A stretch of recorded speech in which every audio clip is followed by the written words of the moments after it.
you know, and that is. I mean, like we said, we're looking for a reward. If you're not in this for a reward, you know, we want the reward. Why wouldn't you? And then what's how's that scripture word? It say the Most High say, I am not forgetful. I'm not unfaithful to forget your works. 1 Corinthians 15 in the last verse.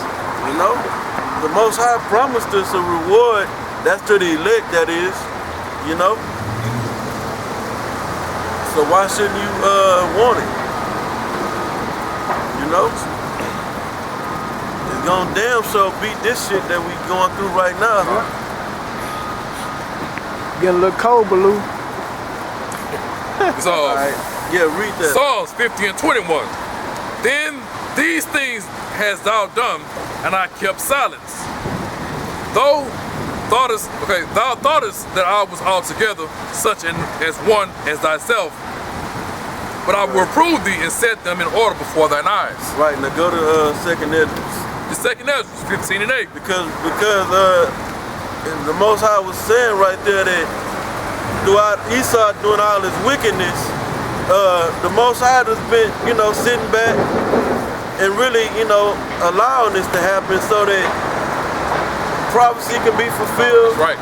You know, and so that there could be a resistance on the earth. Hey, get real quick, just to clearly,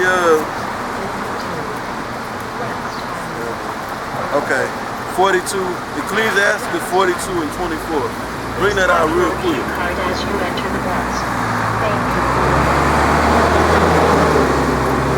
42 and 24? Right, because in order for us the Most High is setting up us in our supreme state. It's starting right now, but when the kingdom comes, we gonna be in an optimal state, you know. Okay.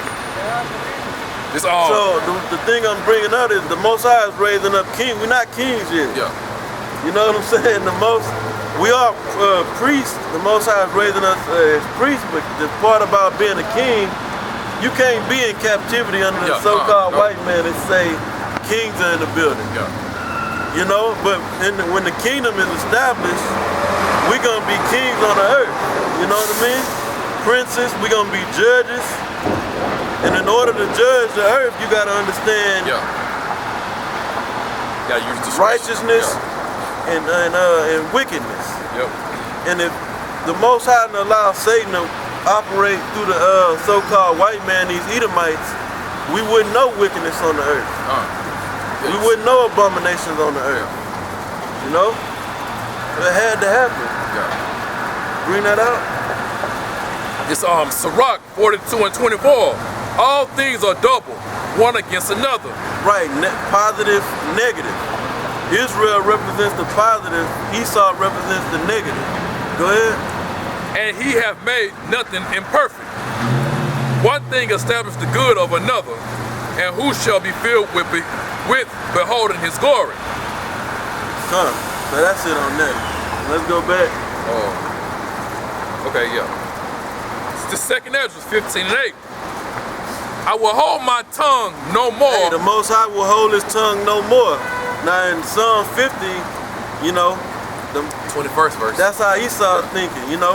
The Most High saying to Esau, you think because I didn't sit back and allowed you to do wickedness that you know, I'm with you. Now I'm for the shit that you're doing in the earth. I'm for the abominations that you are committing in the earth. But right here, the Most High said, I will hold my tongue no more. It ain't talking about a gigantic, angelical, celestial being in the somewhere far in outer space saying he gonna start speaking and condemning. It's talking about judgment. It's talking about judgment. Okay. Go ahead, 2nd Esdras 15 and 8. I will hold my tongue no more as touching their wickedness, which they profanely commit. Neither will I suffer them in those things in which they wickedly exercise themselves. And then when you read on, go ahead, read out. In which they wickedly exercise themselves. Behold, the innocent and righteous blood cried unto me, and the souls of the just complain continually. That's it. So, and then you read on, it's finna start going into the destruction. The plagues. That's the judgment. That's when the Most High said, I'm not gonna hold my tongue anymore. I'm finna judge your ass. Now in Habakkuk, let's get that. Habakkuk, it say the same thing in Habakkuk. That the prophecy shall speak.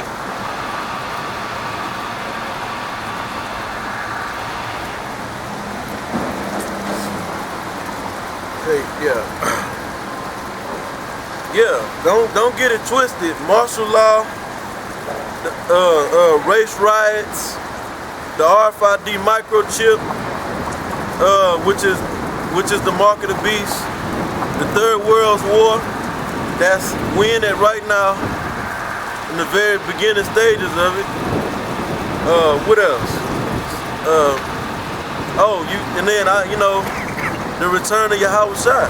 You say the return of yes, I spoke on that, but the return of our Lord and Savior, Yahweh Shai, along with the angels and the chariots of Israel. You know? And hey, that judgment is coming with all that. When Yahweh Shai is coming to judge this place, He's not coming, to plead and bargain with society. The judgment is already written. When He come, He got to come execute.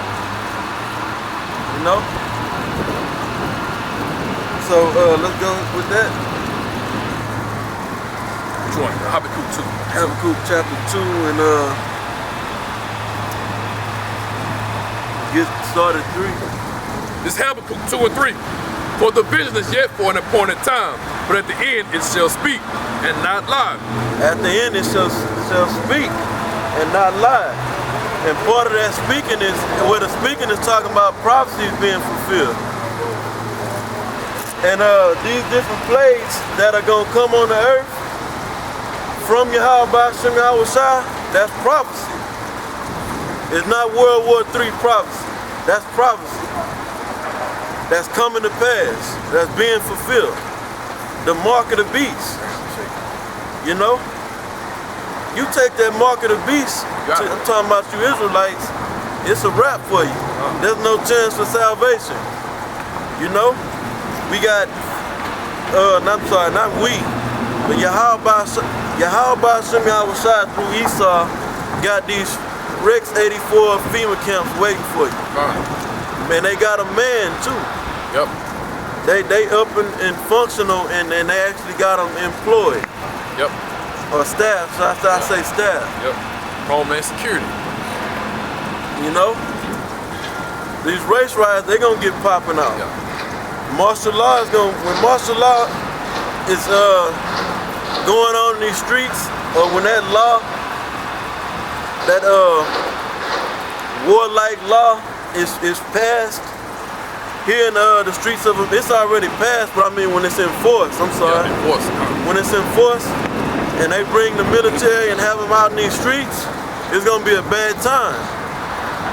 And then ultimately, I was speaking on the Third World War, those missiles, thermonuclear missiles, that's what's gonna destroy you, devils. That's what's gonna take you out of your power. The missiles is not for your benefit, it's actually for your destruction. Alright, let's go. Okay, for the vision is yet for an appointed time, but at the end it shall speak and not lie. In the end it shall speak. So the part about Esau getting his judgment, that Esau is gonna get his judgment in the end. So let's get what is that? Still got some more. Okay, finish that and then get in the apocrypha about Jacob held the hand of Esau here. Okay. Though it tarry, wait for it, because it will surely come, it will not tarry. Right. gonna be 2nd Ezra 6. 9. Oh, it's 9. Oh. 6 and 9. Okay, yeah. All right, I'm starting at 7. 2nd Ezra 6 and 7. Then answered I and said, what shall be the pardon asunder of the times? Or when shall be the end of the first and the beginning of it that followeth? So the prophet Ezra was inquiring about when is the end gonna come? And when is our time to be on top? When is that gonna happen? Go ahead. And he said unto me, from Abraham unto Isaac, when Jacob and Esau were born, of him Jacob's hand held first the hill of Esau. For Esau is the end of the world, and Jacob is the beginning of it that followeth. Right, so that's through the spirit of Yahweh Bashim Yahushai. Jacob is going to take down the so-called white man by the power of Yahweh Bashim Yahushai. And really starting with Yahushai. You know? And I say this, IUIC and these other camps, they don't want this stuff to happen, man. They don't want America to be destroyed. That's why, and I'm gonna just focus on them two. IUIC and ISUPK deny that what Great Millstone bring out as far as the FEMA camps, martial law, that's fairy tales and fantasy. That ain't gonna happen. They say that they're fear-mongers. Fear-mongers. Well, no, some of them didn't quiet down, like the elder was saying. You don't hear them too much talking about it or scoffing at it anymore because they put it out in the forefront so much, man. Yeah, but they don't don't believe y'all. Yeah, I'm just saying that, and they don't, even if they do, they don't want it to happen. Basically, yeah. If you're a man of the Lord, you're supposed to haste for these things to happen. That's right. You know? If you hope to be a man of the Lord, you're supposed to haste for destruction and calamity here in America. But when things is going good, you got women giving you, you know, what you call it, pedicures. You can rap. Yeah. You can sew. You can get married, man. You know. That's things of this present world. That shit is weak. In these times right now. Fucking joining to these fucking sluts. And then they was actually proud waving a fucking marriage certificate in the air, man. That ain't even in the scriptures. And you got to think about that. You have to ask Esau permission to marry a woman, man. Where's the kingship is that? What king in the scripture had to ask another king or ask somebody, can he marry a woman?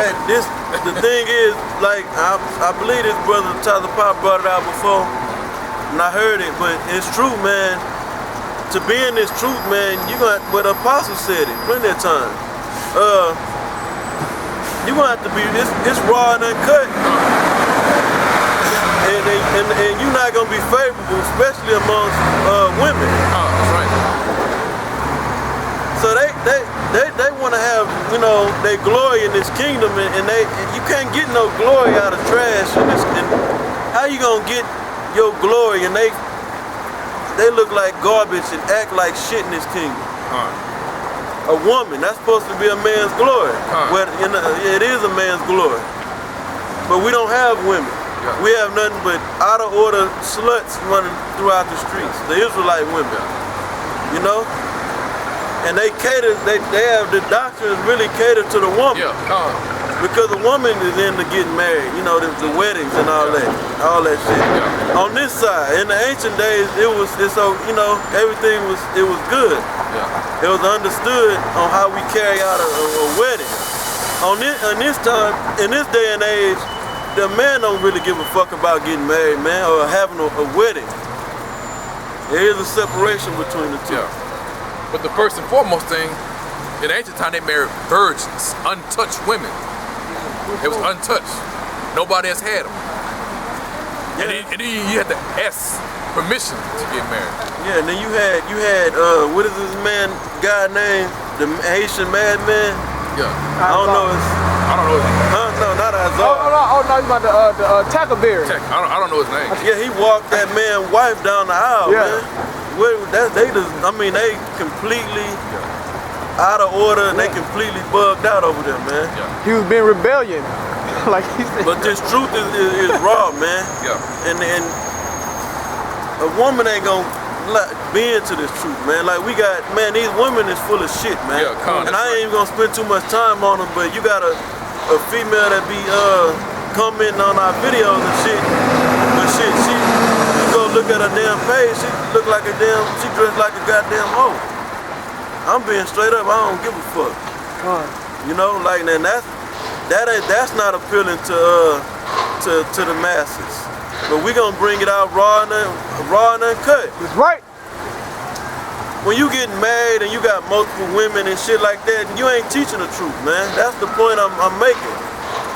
When you got a bunch of women flocking to what you teaching, a doctrine, and want to be around, then some shit ain't right over there. Y'all doing some shit of the world, man. It's like you said, women go off their emotions. They don't go off of logic and reason, you know? So basically you cater to a woman's emotions, and then, hey, that's completely opposite of the scriptures. That's one of the things that GOCC, they particularly had a video 6 months ago about we not like GMS because GMS teach hate and destruction. You're right, we teach hate and destruction. When you destruct something, you're taking it away, you tearing it down. Shit, the Most High told us to teach hate and destruction. It's in the scriptures. We're trying to destruct this society. Get it, Jeremiah 28:8.